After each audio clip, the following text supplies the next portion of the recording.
Добрий вечір. У прямому етері ТР Прайм. Це програма, під час якої ми обговорюємо найважливіші події Криму, України і всього світу.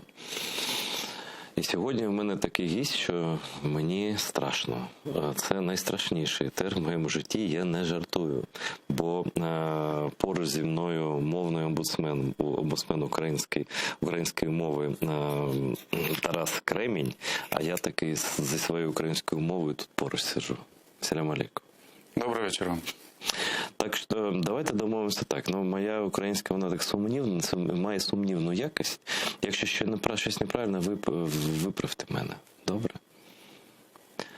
А перше питання таке, воно загальне, просто неможливо уявити собі ситуацію, коли в Литві там чи десь створюється посада захисника, а це захисник, да? Державної мови, там литовської, навіщо її захищати, так? І в Польщі таких питань немає, там йдеться про захист, може, мов там меншин десь в різних країнах, але напевно це феномен, може ви краще знаєте, може десь таке є. Чи було феномен створення такої посади, в принципі. І ось навіщо така посада зараз в Україні, чому вона потрібна, і від чого, і від кого зараз треба захищати українську мову. Дякую за питання. Все з точністю до навпаки. І в Литві, і в Латвії, і в Естонії з початку 90-х років є закони про національні мови, є центри національної мови, є уповноважені органи, які здійснюють сертифікацію на рівень володіння державними мовами, і, звичайно, служби, які відповідають за дотримання мовного законодавства в усіх без виключення сферах.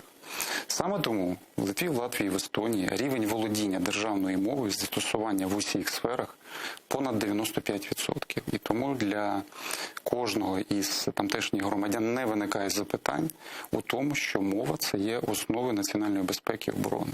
Саме тому і за припущення міжнародних експертів, очевидно, і за позицію багатьох свідомих українців можна точно визначити і визнати, що там, де є захист державної мови на високому державному рівні, ті країни є країнами ЄС, вони є членами Організації колективної безпеки, вони є членами Північно-Атлантичного альянсу, бо точно такі загрози, які має Україна сьогодні, точно такі загрози мають і країни Балтії.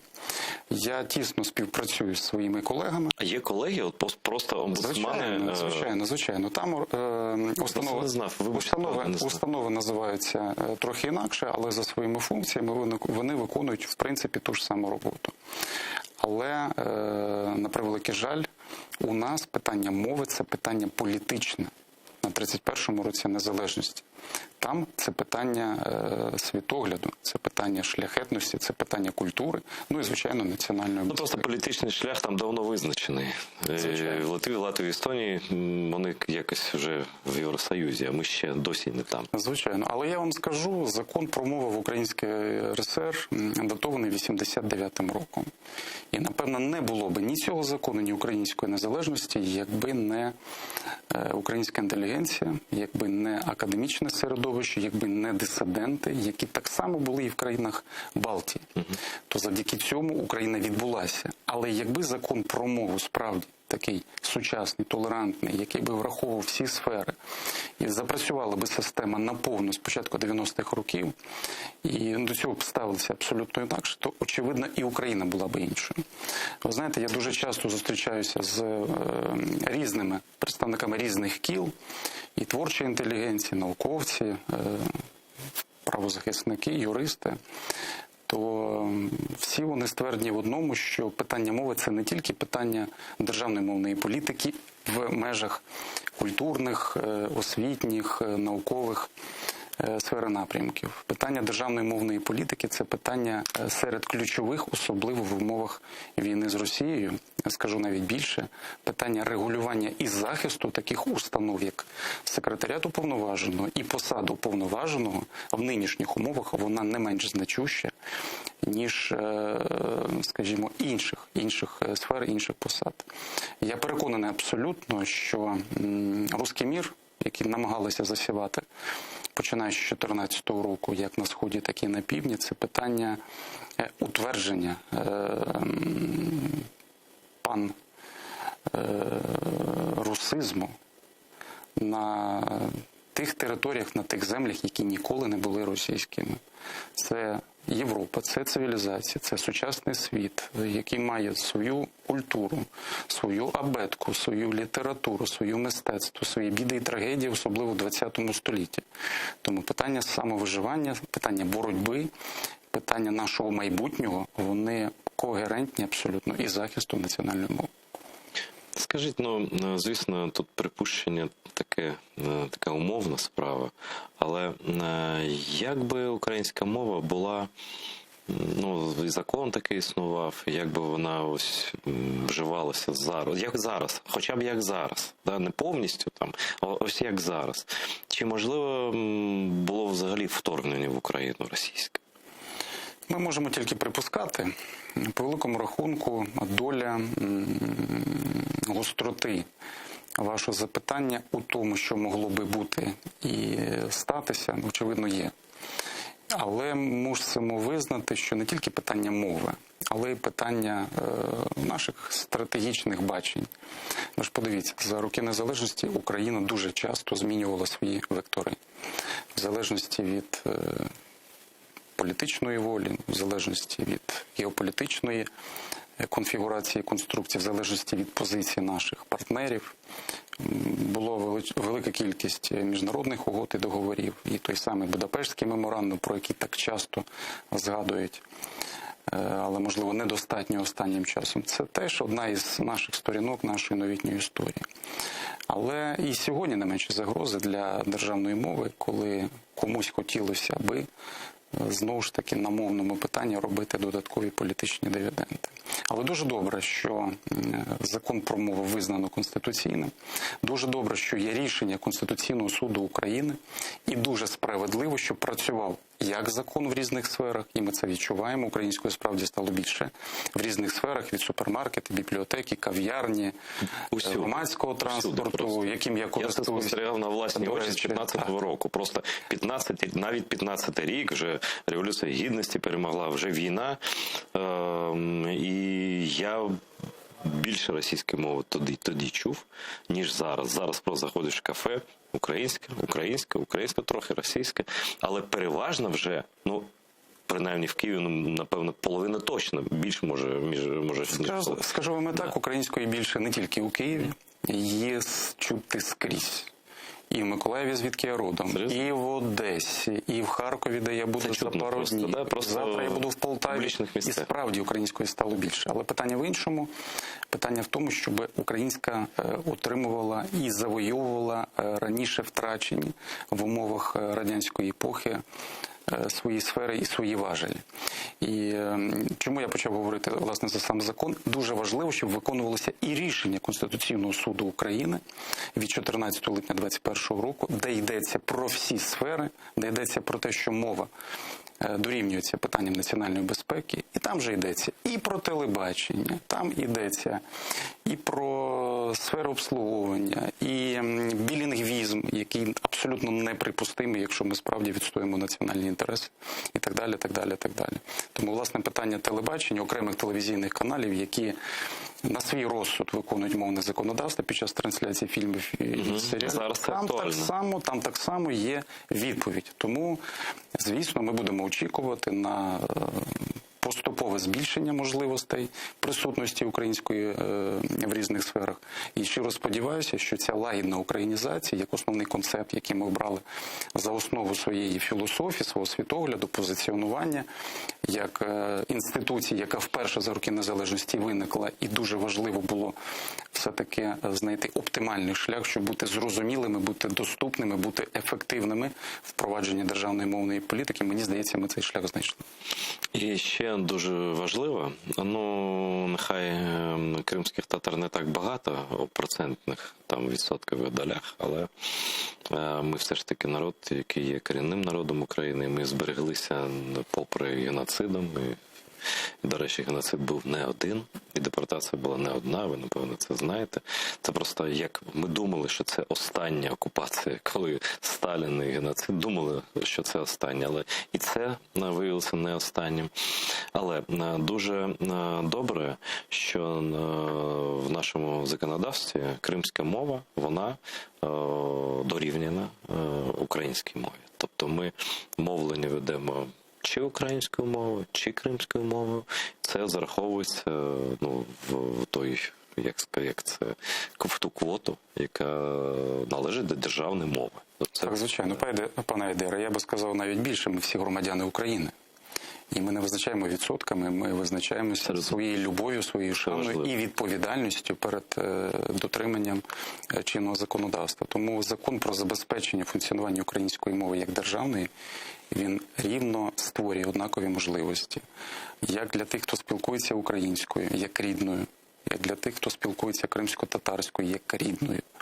І кожному забезпечено його права, можливості для підвищення свого професійного рівня, збереження національної культури, традицій, звичайно, опанування на кращому рівні своєї мови. Тому в тілі закону вказано, що має бути обов'язково розроблений закон про національні меншини.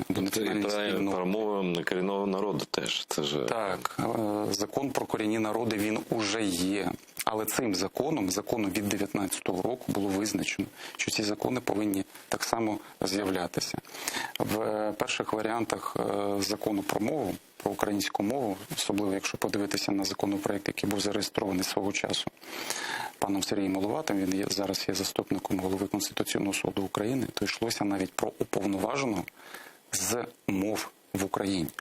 І було б дуже важливо, що... Тобто ваша посада інакше? Не моя посада, мається на увазі була ідея, що мовний омбудсмен, він би стимулював, сприяв і забезпечував би виконання закону по відношенню до всіх, хто проживає на території це логічно, України. в принципі. І було б дуже справедливо, щоб функція по захисту кримсько-татарської мови, по розвитку, по забезпеченню, по імплементації норм цього законодавства в різних сферах, це і питання виконання державної програми, це і питання відкриття шкіл, телебачення і так далі, вони в тому числі могли би бути предметом віддання такого уповноваженого. Але я не наділений такими можливостями. Я думаю, що це, скоріше за все, питання до уповноваженої Верховної Ради України з прав людини. І тут, очевидно, ми точно з вами союзники, але в першу чергу ми громадяни України. Закон про корінні народи вже схвалено Верховною Радою. І, напевно, за логікою просто. Якщо відбувається захист української мови державної, то і мова корінного народу, яка в ще в гіршому стані, на жаль, знаходиться через зрозумілі обставини, має якось відбуватися. Може, вам потрібна якась додаткова посада в вашому відомстві, там, омбудсмена, там, кримської мови, я не знаю, людину, яка є вашим заступником, чи я не знаю, як це чи відділ якийсь там. Законом про українську мову не передбачено. Не передбачено такої посади, тому я жодним чином не можу претендувати. Звичайно, я готовий всіляко співпрацювати із громадськими організаціями, з Меджлісом кримсько-татарського народу. У нас досить теплі стосунки. Тобто ви нормально, ви знаєте всіх. У нас є меморандум про співпрацю з Уповноваженою Верховної Ради України з прав людини там і так далі. Разом із тим ми були серед перших, хто взагалі ініціювали на своєму рівні розробку законопроекту про корінні народи. Ми виступили серед перших експертів такого законопроекту. Ми були на засіданнях профільного комітету. Я дуже вдячний тим, хто долучився до цієї роботи, хто справді доклав зусиль до виконання закону і всіляко допомагає тому, щоб питання розвитку, в першу чергу, і популяризації кримсько-татарської мови, вони набували більших обертів. Тому тут не скільки питання захисту, бо я думаю, що проблем із кримсько-татарської мови в Україні немає. Скоріше за все, вони є на окупованих територіях, і в своїй переважній більшості це, власне, і стосується Криму. Тому, коли ми сьогодні говоримо про переведення кримсько-татарської мови з кирилиці на латиницю, коли назріло питання розробки свого правопису кримсько-татарської мови, коли виникає потреба у тому, щоб була переведена бібліотека кримсько-татарської літератури, я готовий підставляти плече, я знаю, як це робиться, тому що я саме з академічного середовища, ми співпрацюємо з Академією наук України, у них є готовність до такої роботи. Що стосується переслідувань за мовною ознакою, це не тільки частина Кримінального кодексу України, це речі, які несумісні із дотриманням прав людини.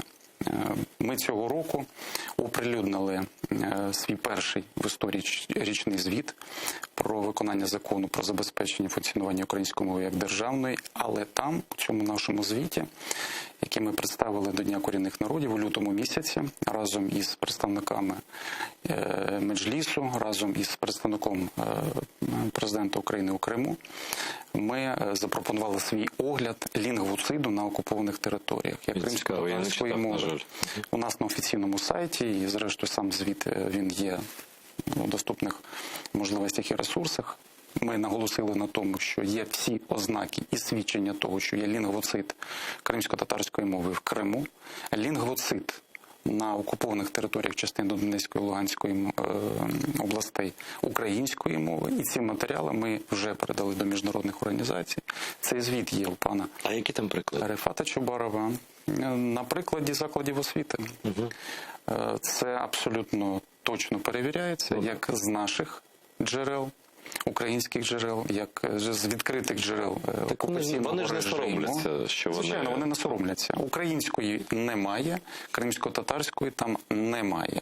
Крім всього іншого, переслідування за мовною ознакою людей, тому я про це доповідав і Верховному комісару ОБСЄ з національних меншин. Ці документи є в Радбезі Організації Об'єднаних Націй. Цей документ є всюди. Скажу навіть більше, за сприяння уповноваженої Людмили Денисової, вона щорічно так само додає до свого звіту, і 21-го року у своєму звіті за 20-й рік вона так само додала розділ, який присвячений, власне, мовним обмеженням або порушенням прав людини за мовною ознакою на окупованих територіях. Тому це вже міжнародний документ і міжнародний резонанс вже забезпечений. Пане Тарасе, а скажіть, будь ласка, а що ми не знаємо, коли Крим буде звільнено? Просто не можемо сказати. І це залежить від багатьох факторів, векторів, зовнішніх, внутрішніх, політичних тощо. Але поки що така ситуація. Що ми можемо зробити на підтримку кримської татарської мови? Тут, наприклад, знаєте, був такий експеримент, мені здається, що він закінчився. Бо я зараз підходжу до банкомату Приватбанку державного, це оксиморон, такий не державний Приватбанк, але все одно. І там була програма, там перемикалася українська, англійська, російська і кримська мова. Тут, в системі всій. Зараз я не бачу цього. Може я просто не знайшов, але очевидно цього немає. Там є Укр, Інг і Рус. Да? Здається, що в принципі, якщо ми поважаємо мову корінного народу, будь-яким сервісом у своїй країні людина може, навіть таким простим сервісом, мати варіант. Такий, це не те, що навіть зобов'язання, да? Це просто повага така. Може втілювати якісь такі програми, які просто, щоб люди, українці, багато хто, до речі, українці кажуть, що ми б хотіли б знати хоч трохи вашу мову. І якісь слова, там, ось такі відкриття буває, що вся термінологія, що стосується кави, вона вся спільна в нас, наприклад, да? Одні й ті самі слова. Якщо, може, є якісь ідеї з розвитку кримської мови, тим більше на латинкою, яка вже затверджена все нарешті, бо кирилиця не те, що там погано чи хороша, але кирилиця, яка нам була дана Сталіном, це просто жах і знущання над нашою мовою. Це просто цього треба позбавитися і все назавжди. І це зроблено вже. Мені здається, що повинна бути, звичайно, державна програма розвитку кримсько-татарської мови і відповідно літератури, культури, мистецтва там, і так далі. І ця програма повинна бути поширена на всі сфери без виключення, які повинні активно відкривати нові можливості для відкриття знань, для ресурсів. Це і питання перекладу, це і питання телевізійних каналів, це і питання здобуття освіти, це вдосконалення своїх мовних навичок. Ну, це, зрештою, питання нашого міжнародного іміджу, як цивілізованої, як правової держави, бо Україна – це єдина країна, де проживають кримські татари, і для нас варто і необхідно робити все для того необхідно. Ми з вами напередодні ефіру якраз говорили про Інститут мовознавства, з яким ми так само тісно співпрацюємо. Інститут мовознавства цього року набрав вперше за всю історію свого існування, якщо говорити зрештою за роки незалежності. В радянські часи, мені здається, це було просто неможливо. Набрали до аспірантури здобувачів за спеціальністю кримсько-татарська мова. Для мене це показник того, що повага, інтерес і шана до великої мови, до великого народу, він зростає. Але, звичайно, такі речі треба стимулювати. І тому питання відкриття класів, місця компактного проживання – це теж питання номер один. Це питання відкриття нових спеціальностей в педагогічних університетах. Це потрібно. Це де паралельно би з основними спеціальностями там, чи спеціалізаціями обов'язково готували би учителів кримсько-татарської мови, літератури. Мені це близько, тому що я учитель, я син учителя української мови, літератури і прекрасно розумію, скільки в мене друзів, скільки близьких колег, традицій, культури, яких я хотів би знати. А скількома, от, помилка. Скількома мовами ви володієте особисто? Не можу сказати, що їх дуже багато, але я цікавлюся. Ну, кримсько-татарською я не володію, але справді хотів би володіти. І ви знаєте, я свого часу, це був, напевно, 2001 рік, я як молодий поет брав участь у Всеукраїнській нараді молодих літераторів. І це було в Ялті, це було в Криму. І нас тоді зустрічала Кримська організація спілки письменників України. Як зараз я пам'ятаю, молодих поетів, молодих драматургів, старше покоління. Я з великою шаною ставлюся до творчості, до його внеску в популяризацію української літератури в Криму, до Юнуса Кандима. Мені дуже прикро, що ми не так часто бачилися. Я тісно співпрацював із колегами, які були задіяні в різних сферах, в тому числі в освітніх. І мені здається, що у нас дуже багато того, що ми, на превеликий жаль, не розвиваємо, але в той же час сьогодні назрів той період, коли нам справді треба попрацювати системно і в межах тих можливостей, які відкриває, зрештою, згадуваний вами закон про корінні народи. Тому можливості є. Ми всіляко готові допомагати. Ми зацікавлені у тому, щоб були регіональні, була державна програма розвитку української мови, але вона повинна обов'язково, як мені здається, йти поруч з такими програмами, які розвивають мови корінних народів. Дякую, що ви це розумієте. І це позиція державної людини. А чому я запитав про мови? Просто деякі люди, які знають тюркські мови, вони кажуть, що кримська мова, а я спеціально називаю кримською, бо, може, там правильніше, там прийнято казати кримсько-татарська, але кримська мова – це ж мова і країмів, і кримчаків, хоча їх дуже небагато залишилося у світі, на жаль.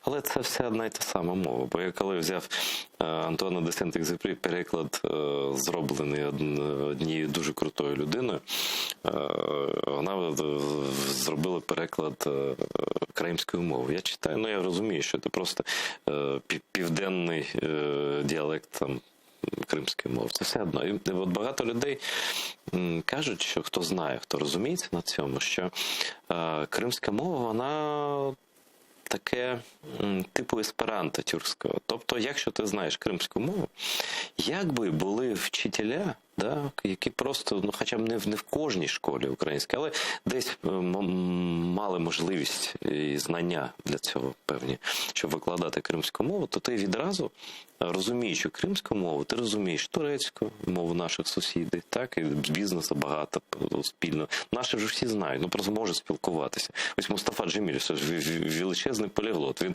по питання Томосу обговорював якою мовою з Ердоганом колись. Да? Він про це нещодавно розказав, так скромно. Ну, тобто, це можливість спілкування з багатьма тюркськими країнами і народами, так? Ну, я, звісно, я не знаю, що я вас навіть запитати хотів, але просто кажу вам, як є, що це...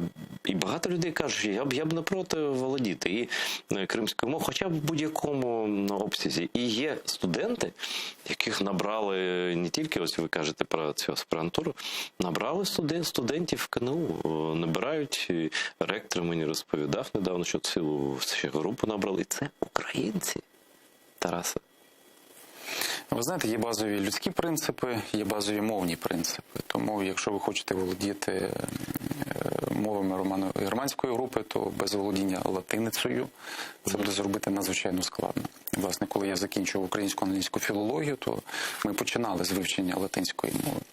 Я абсолютно погоджуюся, якщо ми хочемо бути імплементованими до тюркськомовного світу, без володіння і популяризації кримсько-татарської мови, так само буде надзвичайно складно. І якщо справді Київський національний університет, який є серед перших в Україні, бо там є відповідні кафедри, там є фахівці, які мають тісну співпрацю з провідними університетами світу, де викладаються різні мови, тюркські в тому числі, то це величезний зачин. Я пригадую, коли в 2015 році, коли я працював в Верховній Раді України в комітеті з питань освіти, ми розробили проєкт з реінтеграції молоді з окупованих територій.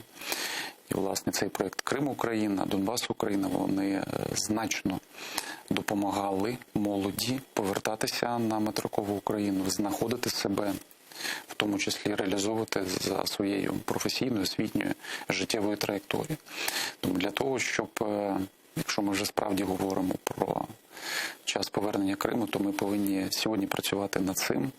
Чи це буде концепція малих кроків, чи це буде стратегія іншого порядку, інших авторів, інших розробників, але ця робота повинна бути. І інформація про Україну, про нові можливості, про досягнення, про питання професійної кар'єри і багатьох інших речей, вони надзвичайно важливі. Тому і Кримська платформа, яка сьогодні має величезний авторитет у світі, і голоси перших осіб української держави, вони повинні бути постійними, їх треба чути, їх треба постійно доносити і говорити про ціннісні, безпекові, мовні питання настільки голосно, наскільки вистачатиме сил. Я хочу запитати, ви про телебачення теж згадали. Ми відразу підтримали закон. А нас ще, знаєте, намагалися провокувати, я пам'ятаю, одне видання проросійське. Там, коли це приймали закон, який рік це був? 19. Закон набув чинності 16 липня. Ну, так. І ось телефонують і кажуть, співчуваємо вам, ви ж українською мовою не всі володієте, і це так ось для вас дискримінаційний закон, а я кажу, ні, ми вивчимо, ми підтримуємо цей закон. І я послав за відомою адресою цих людей. І це просто питання безпеки. Це не питання навіть якісь схильності до мов, чи що, це просто єрунда якась. Але є останнім часом є таке виключене медійне з закону. То цей телеканал «Дом», який зараз багато хто обговорює, я не можу тут, це просто некоректно з мого боку якось їх оцінювати, але явище таке, що є, воно існує, що канал російськомовний абсолютно вже всією Україною мовить. І різні думки. Яка ваша думка? Чесно вам скажу, я ніколи не дивився цей телеканал, у мене справді не вистачає можливостей. На нашу адресу приходить дуже багато скарг стосовно порушення мовного законодавства різними телеканалами. І 16 липня, зрештою, 100% телеканалів мали транслювати свої програми українською мовою, що насправді не відбулося. Тому ми проводимо заходи державного контролю, ми це діло актуємо, ми надсилаємо свої звернення на адресу різних установ, включаючи Раду національної безпеки і оборони, включаючи Національну раду України з питань телебачення і радіомовлення. І виключно в межах свого закону ми наголошуємо і підкреслюємо, наскільки важливо дотримуватися інформаційної гігієни, наскільки важливо дотриматися мовної культури, дотримання мовного законодавства в першу чергу, бо це все, як сказано у тілі рішення Конституційного суду України, це питання нашої тожсамості, нашої ідентичності, нашої безпеки. Але я сподіваюся, що процеси відбуваються. Тому кожен із власників медіахолдингів прекрасно усвідомлює, розуміє, що в часи, коли надзвичайно активно працюють онлайн-кінотеатри, онлайн-телебачення, ютуб-канали тощо, все-таки сегмент глядачів телевізійних каналів, він коливається, він змінюється. Подивіться, скільки молоді сьогодні в соціальних мережах, в різних соціальних мережах, скільки молоді цікавиться іншими напрямками там проведення свого дозвілля. І це не обов'язково телебачення. Це раніше, можливо, телебачення було основним джерелом і, напевно, єдиним джерелом отримання інформації. Сьогодні цих джерел надзвичайно багато. Тому, звичайно, треба виходити з того, що закон повинен виконуватися незалежно від того, який початковий продукт. Був перехідний період. І норма про обов'язковість трансляції української мови серіалів та фільмів набула чинності тільки зараз, 16 липня 2021 року, а закон набув чинності в 2019 році. 2 роки перехідного часу. І незважаючи на пояснення, які ми чуємо від різних сторін, що, мовляв, пандемія, економічна криза, я не вірю. Далі. Все прекрасно розуміємо. Тому я ще раз звертаюся до і глядачів, і до власників телевізійних каналів. Давайте поставимо закон вище, набагато вище, наскільки можна вище. Закон повинен працювати, бо це питання національної безпеки. Причому, знаєте, український кінодубляж, він такий якісний. Він такий крутий, правда. Коли я так самоучка, я уроків не брав, і тому я уважно слухаю, читаю наголоси, там, як це нові слова, значить, десь шукаю. І дубляж, кінодубляж дуже крутий український. Українські актори, дубляжори, я не знаю, як це називається, да? Професія, вони роблять колосально. Ну, ви знаєте, не обов'язково робити дубляж. Можна просто фільми знімати українською мовою. Ні, я про іноземні кажу. І так само серіали. Звісно, тут...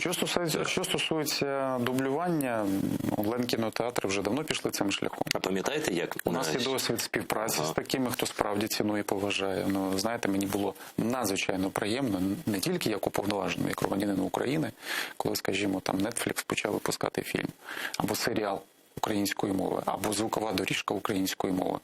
Ну, це дуже приємно. Мені дуже сподобалося, коли, скажімо, там, коли минулого року, да, в Макдональдсі тільки українською мовою почали спілкуватися. І мені надзвичайно приємно, коли в моєму рідному Миколаєві, який хтось хотів би називати російськомовним, це абсолютна брехня, скільки української довкола. Незважаючи на те, що мене там багато хто знає. Зі мною вітаються, де б я не був. Там, чи це Житомир, чи це Київ, чи це Ужгород, звідки родом мій батько, де мене впізнають або не впізнають.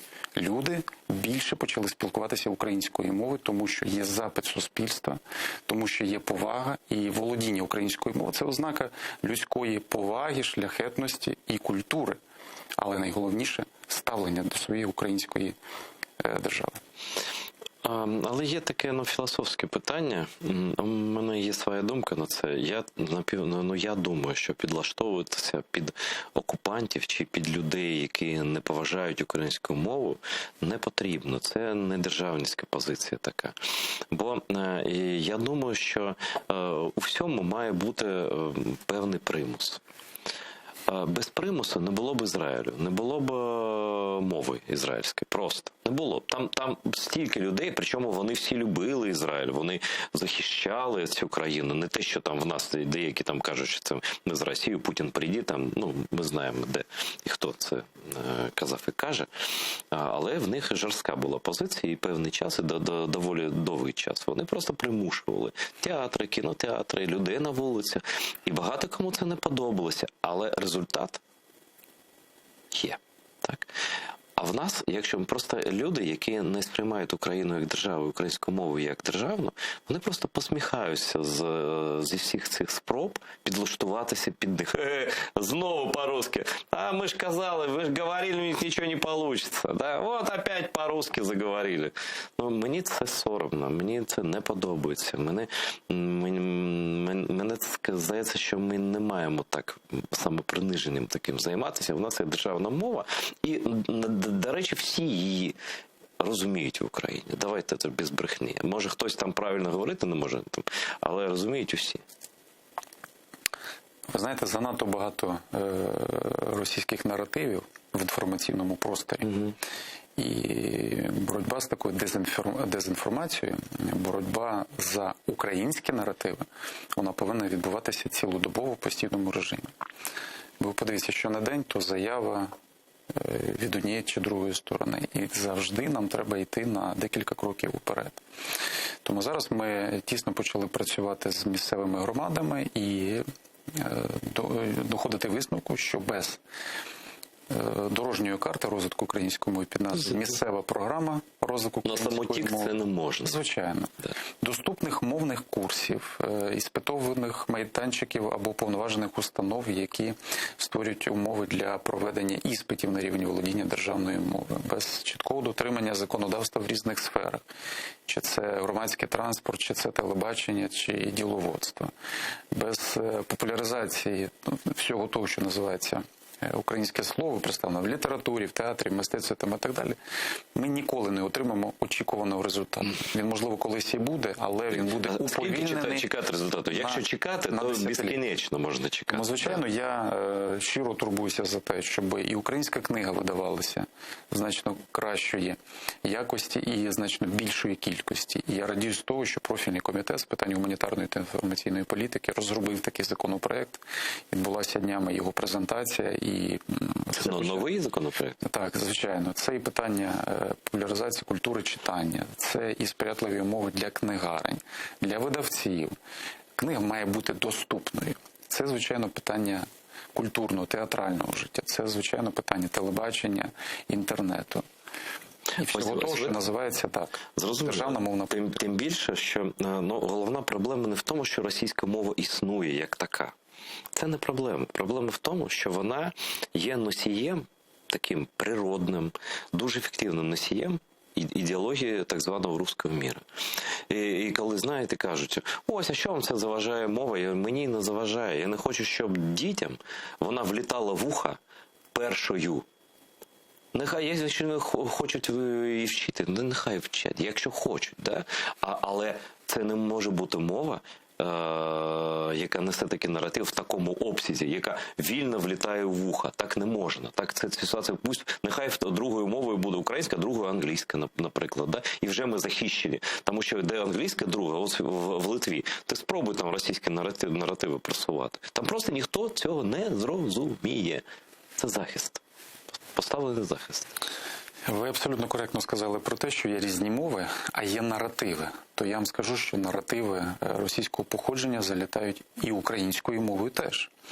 Це теж є така проблема. Да, вони навчилися останнім часом. Да. Тому з цією проблемою треба теж уміло працювати. Але питання в іншому, що сьогодні ніхто не дискримінує людей за мовною ознакою в Україні. А про це кажуть багато хто, дискримінація. Але в той же час закон про захист української мови повинен працювати. Сьогодні за замовчуванням, чи це буде Берегово, чи це буде Львів, чи це там буде Краматорськ, ніхто вам зауваження не зробить у сфері обслуговування, якщо ви там працюєте. Якщо попросять, будь ласка, спілкуйтеся зі мною польською, угорською, там, російською, то якщо буде така можливість, люди будуть надавати такі послуги або інформацію. Але за замовчуванням повинна бути українська, це абсолютно нормально для української держави. Але практика є в багатьох абсолютно так. Але все ж таки ситуація така. В деяких регіонах там вона така хитка. Ну, наприклад, ось ви проговорили, що ви їдете до Харкова. Да? Я був нещодавно у Дніпрі. І там все ж таки залишається перша мова, коли до тебе звертаються в заклади харчування, наприклад, російська мова. Це правда так. Що з цим робити? Ну, передусім, якщо є порушення, їх треба фіксувати.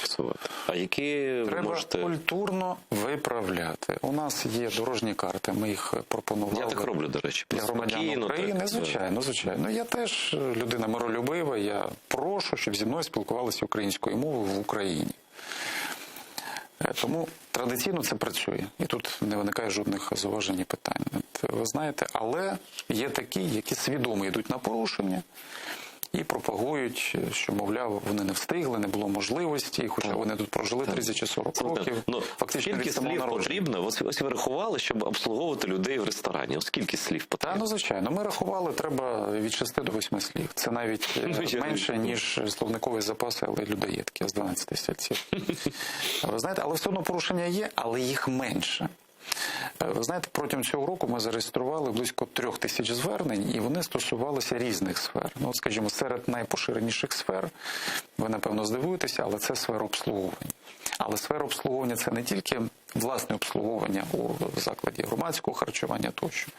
Це відсутність вивісок української мови. Це там же на сході теж проблема. Це і в місті Києві. Да? Це відсутність україномовної версії інтернет-магазинів. Це оголошення зупинок у громадському транспорті, інформація про маршрут, там, не знаю, там, трамвая, тролейбуса. Серйозно? Це ще російська десь залишається? Використовувалося, але цього вже немає. І такі приклади є. Другий найпоширеніший приклад – це застосування недержавної мови депутатами місцевих рад. А вони кажуть, що Притому вони від такі одних і тих недоторкані. самих політичних сил місцевих рад. Я не кажу за народ. Ну, а вони все одно кажуть, що наш же народ обрав, я якою хочу мовою, такою... А ми наполягаємо на тому, якщо ви прийняли присягу, ви зобов'язалися дотримуватися Конституції, законів України, Там прописано. то в Конституції 10 стаття говорить про те, що українська державна, а закон про мову 19-го року говорить, що у своїй професійній діяльності, чи це представники органів місцевого самоврядування, чи державної влади, там і так далі, повинні послуговуватися державною мовою. І скажу про те, що і в освіті справді є проблеми. В умовах дистанційного навчання ми почали фіксувати за рахунок звернень і те, що педагогічні працівники в тому числі послуговуються недержавною мовою. І це стосується як питання проведення самих уроків, якщо ми говоримо за школи, так і це стосується, власне, спілкування на перервах, у другій половині дня. Але це шкодить дітям, бо вони ж складати іспити будуть державною мовою. Це просто шкода дітям. Звичайно.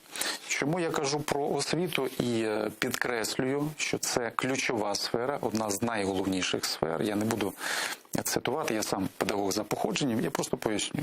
Давайте подивимося на результати державної підсумкової атестації, можна порівняти з попередніми роками, і результати складання зовнішнього незалежного оцінювання з української мови або з української мови і української літератури.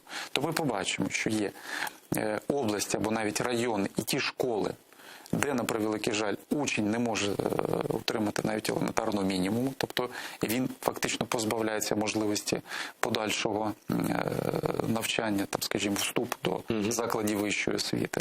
Куди він далі йде?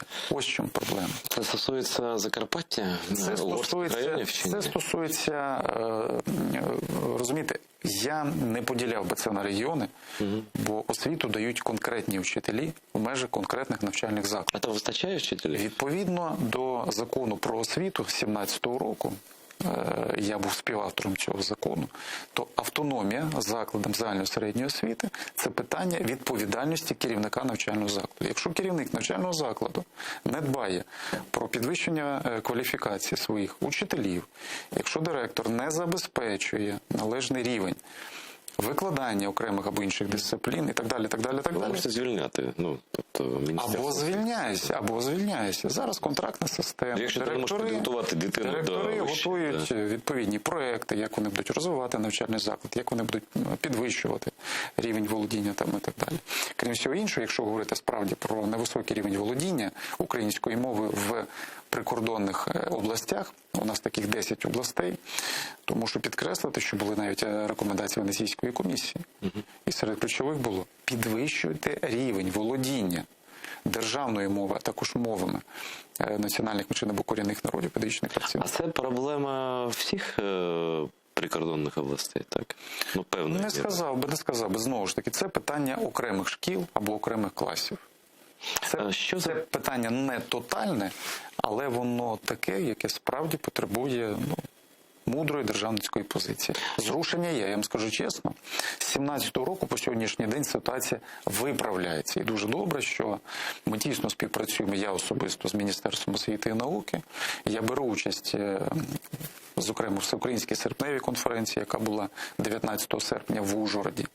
Я брав участь у зустрічі освітян України з міністром освіти, це було на початку цього року. Тобто ця робота ведеться, вона не повинна перериватися, бо від цього залежить, яким буде рівень володіння державною мовою випускників наших шкіл і як вони зможуть потім реалізувати. Скажіть, будь ласка, пане Тарас, наскільки, на вашу думку, штучна ця проблема з українською мовою в угорських в районах, де живуть багато угорців? Наскільки вона... Я відчуваю щось не те, але сказати не можу, знаєте, сформулювати. Давайте подивимося на таку ситуацію. У мене є рідня на Закарпатті. Ви ж звідти. Ви ж там... звідти, в смислі, в залежить від того, в якому куточку Закарпаття, розумієте?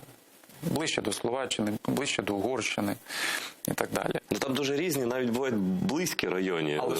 Але суть у чому? В середньому, середньостатистичний, так би мовити, мешканець Закарпаття володіє не менше 3-4, може навіть і 5 мовами. Це дуже круто. В залежності від того, в якій сфері вони співпрацюють.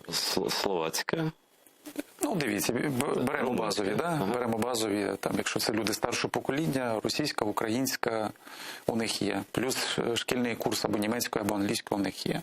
Додаємо сюди словацьку, додаємо сюди угорську, румунську, польську, і я не виключав би чеську. Дуже багато людей, хто їздить або на заробітки, або насправді це круто, це спільний бізнес там і так далі. Перевага. Звичайно, це перевага. І ця перевага повинна бути переведена в нові можливості. І, власне, про це я і говорю, і постійно наголошую на тому, що питання не в тому, що у нас є Берегова. Питання в тому, що діти Берегова повинні мати значно більше можливостей. Вони повинні, безперечно, досконало володіти угорською. Але вони повинні досконало володіти українською. Мати вибір.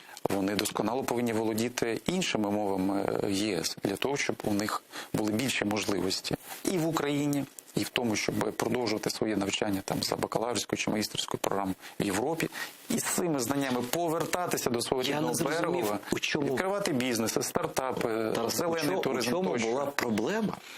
Угорську мову угорці знають дуже добре. Угорська ідентичність, вона, на мою думку, найсильніша у Європі, бо це одна з найдревніших національних держав.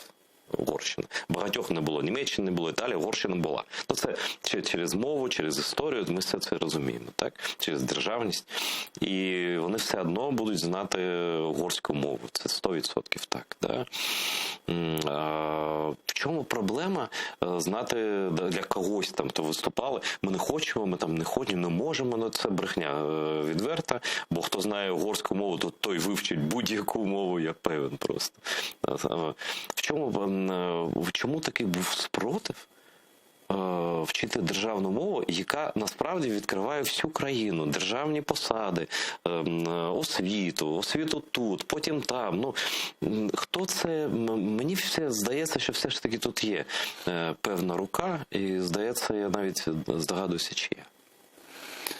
Я навіть не сумніваюся, що там не одна рука, може бути декілька рук, але повинна бути залізна воля тих, хто впроваджує мовну політику. А вона є зараз в усіх областях без виключення. І, власне, те, що я тримаю на своєму контролі мовну ситуацію по Закарпаттю, там дуже часто буває або я, або мої представники. Ми не так давно були долучені до зустрічі з різними громадами на Закарпатті. Власне, обговорювали імплементацію мовного законодавства. Що шкодить, які позитивні результати зрушення вже є, і вони можуть бути поширені на теренах інших областей, які є прикордонами з іншими країнами, і так далі, і так далі. Це, власне, і є те, яким шляхом треба рухатися. Треба спілкуватися, треба бути переконливим, створювати нові можливості і плече до плеча йти вперед. Але ж жодної дискримінації я там не бачив угорської мови. Ну, вибачте. От всюди угорською розмовляють. Ну, в чому проблема? Немає проблем. Правда, не був в регіонах, де а в Румунії був, якби на Буковині був, і там румун теж бачив. До речі, вільно українською розмовляють. Та просто це ж питання розвитку бізнесу, я не знаю чого. Це зручно, це круто, це класно. Ось я вивчив українську мову, я вже не знаю як. Я боюся запитати, на який бал я міг би отримати від вас на іспиту якомусь. Але все ж таки якось я володію. І мені це дуже приємно. Україна завжди була багатомовною, розумієте? Але питання захисту української мови – це пріоритет, особливо в нинішніх умовах. Знаєте, скажіть, будь ласка, ось що на вашу думку, як сина поета, до речі? Ви згадували нещодавно про вашого тата на Фейсбуці. Дуже було приємно почитати про Дмитра, вашого тата. Що в українській мові є такого, чого немає в інших? Не принижуючи нікого, ну просто що ви вважаєте для себе, як молодь каже, що круто в українській мові? Ну, почнемо від того, що українська мова є милозвучною. Навіть правила милозвучності є, на відміну від багатьох мов. Вона є мелодійною, музичною, вона є органічною, вона є природною, а вона відтворює специфіку кожного куточка України. Крім всього іншого, вона є надзвичайно багатою. Вона є соковитою. Я дуже люблю багатий синонімічний ряд. Звичайно, згадувати це слово смачною мовою. Тільки українською мовою, як мені здається, можна словами зобразити. Я вживатиму це. Смачна. Ну і, звичайно, українська мова неможлива без літератури, без її носіїв, без тих, хто справді робить її такою, розвиває. А хто зараз зразок української мови? От просто для наших глядачів. Багато хто ж зараз з Кремли, з інших людей вчать українську мову, вони хочуть порад таких ось, кого читати. Ви маєте на увазі із сучасних українських письменників? Ви знаєте, я б радив читати все. Все, що загальна якість хороша? Все, що є в загальній доступності, тому що справді українська мова, вона ж є дуже різною. І різними мовами пишуть, і це може бути і стилізація, це можуть бути письменники різних поколінь, течій, віянь там і так далі. Мені, скажімо, подобається література 60-х, 80-х років ХХ століття. Я і свою дисертацію присвятив шістдесятникам, вісімдесятникам, і власне батько був одним із представників умовного кола метафористів української поезії. Мені це дуже близько. І це мені соромно, я почитаю обов'язково. Я поезію дуже ціную. Це надзвичайно органічно. Але я захоплююся і сучасною драмою, я слідкую за книжковими новинками. Дуже радію, коли мене запрошують на презентації книг. Але я цікавлюся і тим, що видається про Україну або завдяки Україні десь в інших куточках. А є така, Тарас, є ідеальна мова, єдина правильна мова українська? Чи все ж таки в Україні припустимо різні варіанти, діалекти, там, не знаю, там... Ви розумієте, жива мова не може бути ідеальною. Угу. Жива мова може бути тільки такою, яка створює нові можливості для формування нових образів, нових символів, знаків тощо. Але і питання чистоти української мови, воно наразі не стоїть, але я шаную і поважаю тих, хто намагається уникати макронізмів, русизмів, звичайно, слідкувати за наголосами, правильно будувати стилістичні конструкції, уникати запозичень, незважаючи на те, що немає відповідників. Багато русизмів? Розумієте, коли там наслухаєшся про кейси, про шерінги, конекти, там розумієте? Інколи стає дико. Бо справді є відповідники, треба шукати цю можливість бути зрозумілим. Навіть я почав записувати собі фрази, чи навіть термінологію інтернету, як вподобайка. Це ж лайк. Це ж можна і це треба. Звичайно, це абсолютно правильно. Скажімо, у Франції законодавство побудовано таким чином, мовне законодавство таким чином побудовано, що за засмічення державної мови накладається штраф. Так і сказано, засмічення? Да? Звичайно. Такого немає в Україні і навряд чи колись буде, бо ще не вистачало цього. Розумієте? А по великому рахунку це і питання мовної культури співрозмовника. І мені імпонує високий рівень мовця, який є свідченням його освіченості, його культури, того, що він дбає про свої мовні компетенції, він підвищує цей свій рівень. Навіть можна зрозуміти, що він читає і з ким він спілкується. Пане Тарасе, дуже дякую за те, що прийшли. Мені вже кажуть редактори, що ми перетягнули вже всі там межі. Ось, і наш етер добігає кінця. І дуже вдячний, що ви прийшли. Я дуже вдячний за ту роботу, яку ви ведете. Ви щира людина, і дуже професійна щодо мовних питань. Дуже дякую, мені приємно. Дякую вам. Відверто приємно. Ну, не знаю, чи склав я іспит, чи не склав я іспит, але продовжатиму вести етери українською мовою. Я знаю, що всі цю мову розуміють. Я думаю, що всім вона подобається. Навіть тим, хто ще не опанував нею, але ми всі на цьому шляху. Дякую за увагу. Дивіться етер.